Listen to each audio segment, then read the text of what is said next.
안녕하십니까. 교과서 읽어주는 남자 김영선입니다. 오늘 우리 한국 근현대사 23번째 시간 함께 시작하도록 하겠습니다.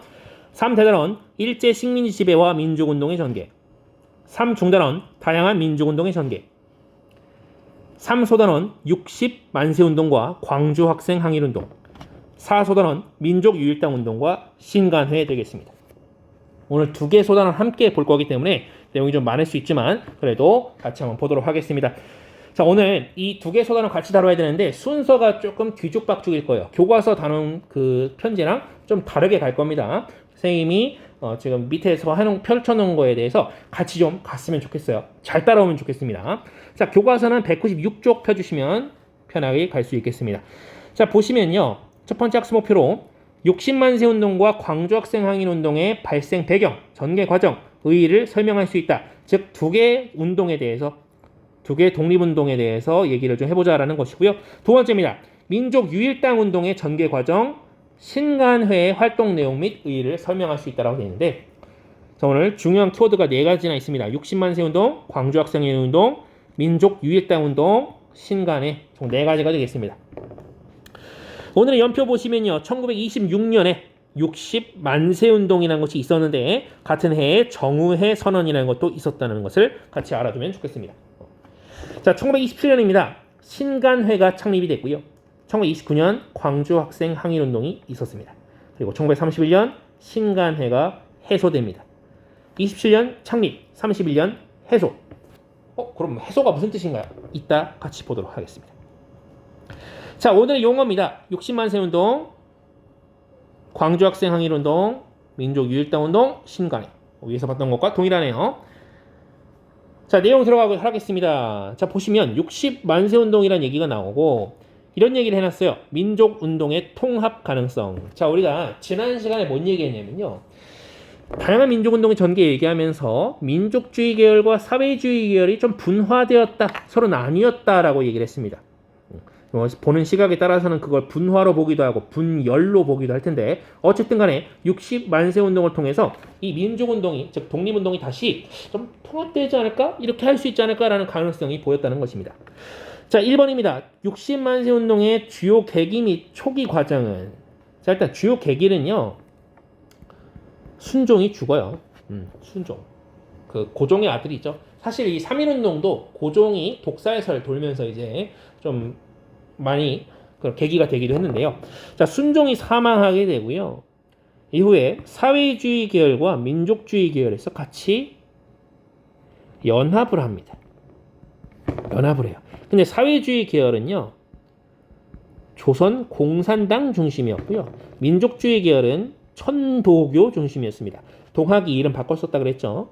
자, 이 두 가지. 어쨌든 사회주의 계열과 민족주의 계열이 서로 힘을 합치게 됐어요. 그런데 그런 과정 중에서 학생들과 같이 연합을 하게 됐습니다. 자, 어쨌든 사회주의랑 민족주의가 같이 힘을 합쳐서 뭔가를 준비했다. 그리고 그 사이에 학생도 함께 같이 꼈다라는 것인데요. 자, 두 번째 갑니다. 60만세 운동의 전개 과정 및 의의는 이라고 되어 있습니다. 자, 보시면요. 어른들이 다 체포됩니다.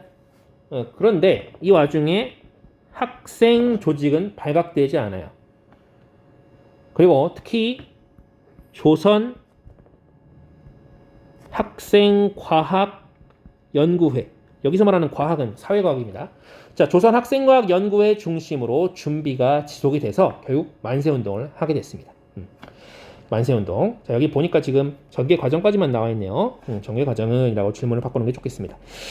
자, 3번 가겠습니다. 60만세 운동의 의의 및 영향은, 그렇죠. 의의 및 영향, 여기 나오죠. 자, 항일운동, 항일 민족운동 주체로서, 그렇죠. 학생이 지금 어른들은 다 체포되는데도 불구하고 자기네들이 운동을 지속했단 말이에요. 그래서 60만세 운동이라는 쾌거를 이루었습니다. 그러다 보니 학생들이 이 항일운동에서 굉장히 중요하구나라는 생각이 들었던 거죠.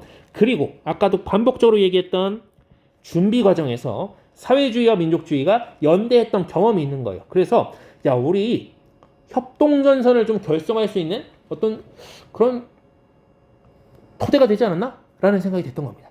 우리 앞으로 힘을 합칠 수 있지 않을까? 라는 생각이 들었던 거예요.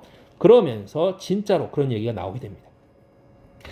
일단 민족협동정선의 결성이 얘기가 나오는데 민족유일당 운동, 삼부통합운동, 신간회 이렇게 좀 보도록 하겠습니다. 자, 보시면 국내외에서 민족협동전선이 결성되는 계기는이라고 있었습니다.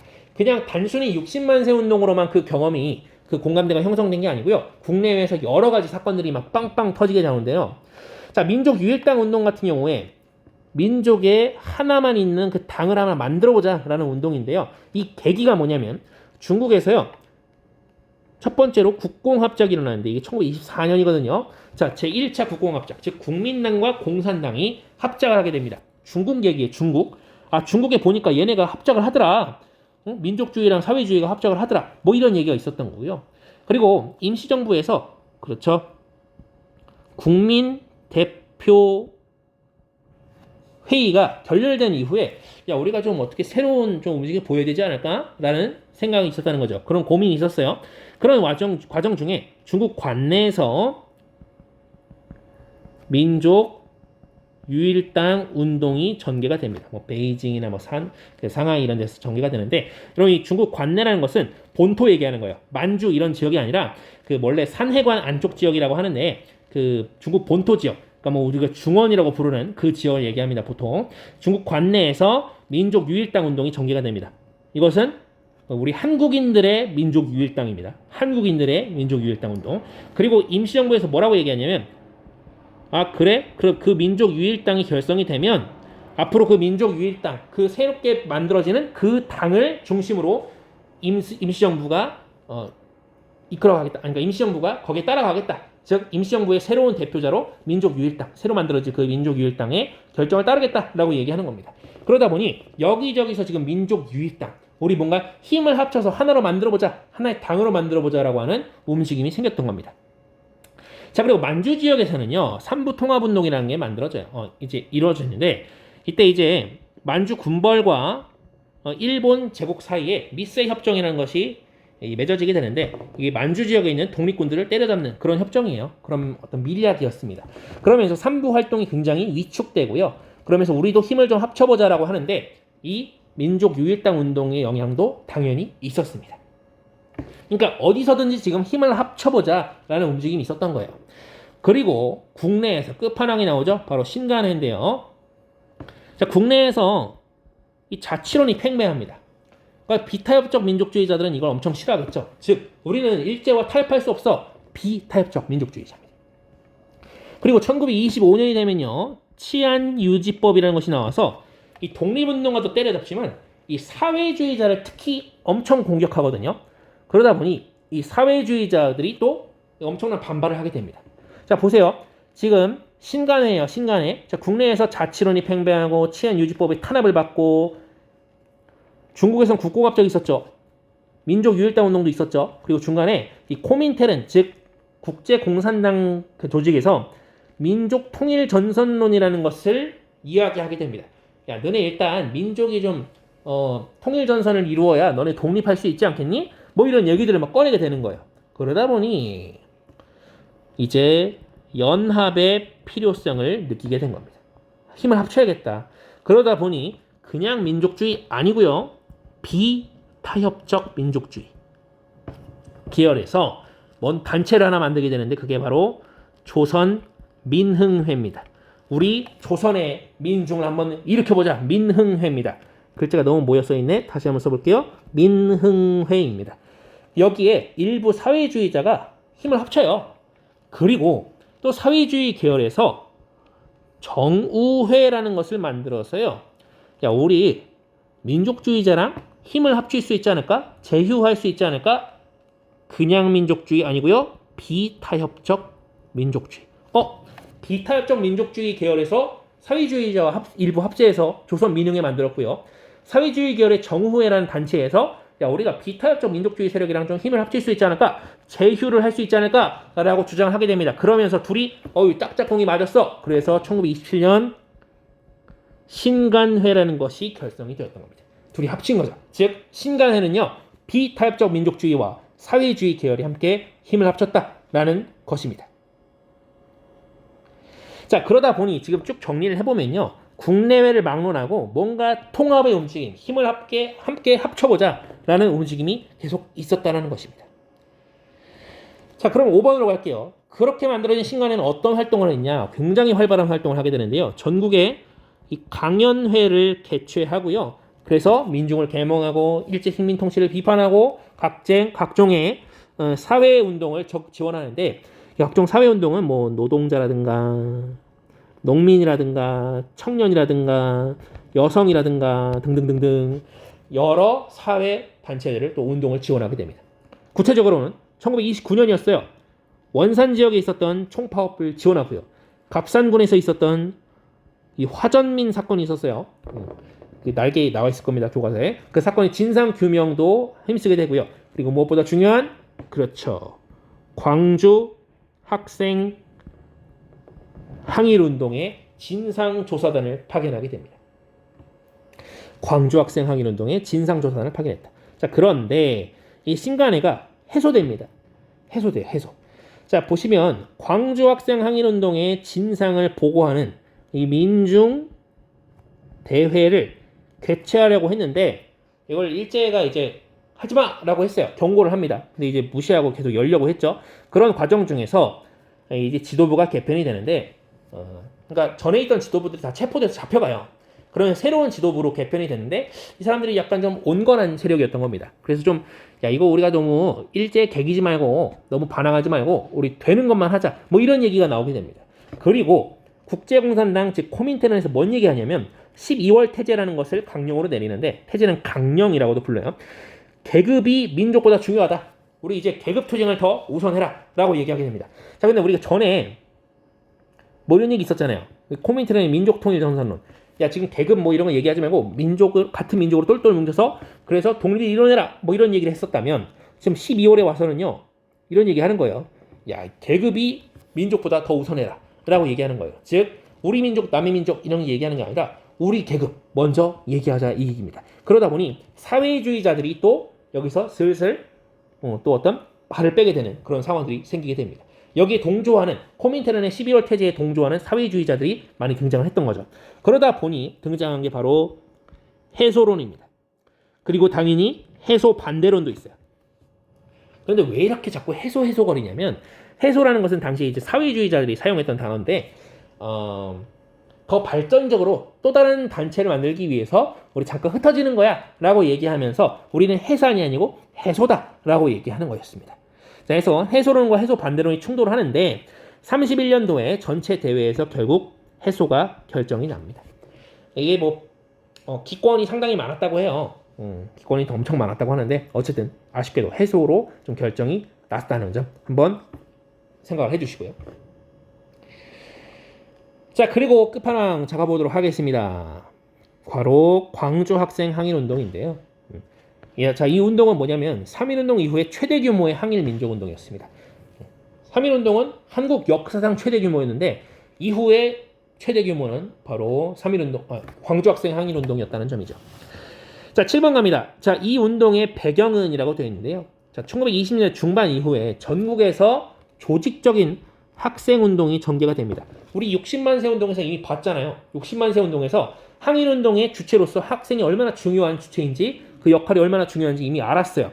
그러던 와중에 20년대 말입니다. 1929년 10월 30일 나주역이었습니다. 나주역, 이제 광주로만 학교 가는 그 기차역인 거예요. 한일 학생 간 충돌이 일어나게 되었습니다. 어떤 일본인 학생이 한국인 여학생이 뒤에 머리 따은 거, 머리카락을 이제 잡아당기면서 막 이렇게 놀리고 장난치고 했던 것 같은데, 그 과정 중에서 좀 충돌이 일어났습니다. 근데 이제 이 충돌이 커지면서 경찰과 교육당국이 일본 측을 일방적으로 조준하게 됩니다. 일방적으로 조준하게 돼요. 말하자면 이제 일본 학생이 이 조선 학생을 희롱한 거죠. 그런 것에 대해서 이제 한국인 학생들이 이제 왜 우리 한국인들을 괴롭히느냐? 그러지 마라라고 하면서 이제 충돌이 일어난 건데, 그런 과정 중에 경찰과 교육당국에서 일본 학생만 일방적으로 조준을 하게 된 거예요. 그러다 보니 11월 3일이었습니다. 광주 지역에서 학생들이 대규모의 시위를 벌이게 됩니다. 왜 쟤네만 편을 들어주냐? 우리도 피해를 입었다. 막 이러면서 이전까지 그 식민지 사람으로서의 피식민 당하는 사람으로서의 어떤 울분 막 이런 것들이 터져 나오겠죠. 그래서 11월 3일 선생님 일부러 적어놨습니다. 이날이 바로 학생의 날입니다. 자, 여인들 가볼게요. 자, 이 운동이 확산됩니다. 점점 이 광주 지역에서 이름이 광주라 그래서 광주에서만 그친 게 아니에요. 광주 지역에서요 학생 비밀 결사였던 성진회 등의 여러 독서회 주도해서 독서회가 주도해서 시위가 전개되는데 일본 제국은요 이것을 휴교령으로 어떻게든 막아보려고 했어요. 휴교령으로 막아보려고 했습니다. 야, 너네 학교 나오지 마, 모이지 마 이렇게 한 거죠. 그런데 이게 점점 일이 커집니다. 전국화되는 거예요. 무슨 일이 있었냐? 신간회에서 진상조사단을 파견하고요.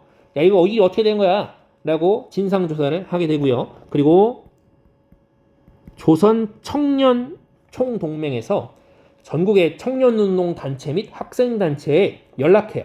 그러니까 막 잃는 거죠. 가서 야, 광주에서 그런 일이 있었대 하면서 전국화됩니다. 일이 엄청나게 커진 거죠. 자, 가보겠습니다. 광주 학생 항일운동의 방식 및 의의는 자 어떤 식으로 전개가 됐냐면 자 학생이 주도하고 시민이 참여합니다. 이름부터가 학생운동이잖아요. 학생 항일운동이잖아요. 학생이 주도하고 시민이 거기에 같이 참여합니다. 어른들이 참여한 거예요, 같이. 자, 방식은요. 시험을 거부하고요. 동맹 휴학, 학교를 안 나가버립니다. 그리고 경문을 막 살포하고 거리 시위하고요. 막 여러 가지 방식으로 전개가 됩니다. 그래서 그 의의는 반복적으로 얘기하지만 3.1운동 이후에 최대 규모의 항일운동이었다. 항일 민족운동이었다라고 알아두시면 되겠습니다. 자, 원래 교과서에는요 60만 세 운동 나오고 그리고 바로 광주 학생 항일운동이 나올 거예요.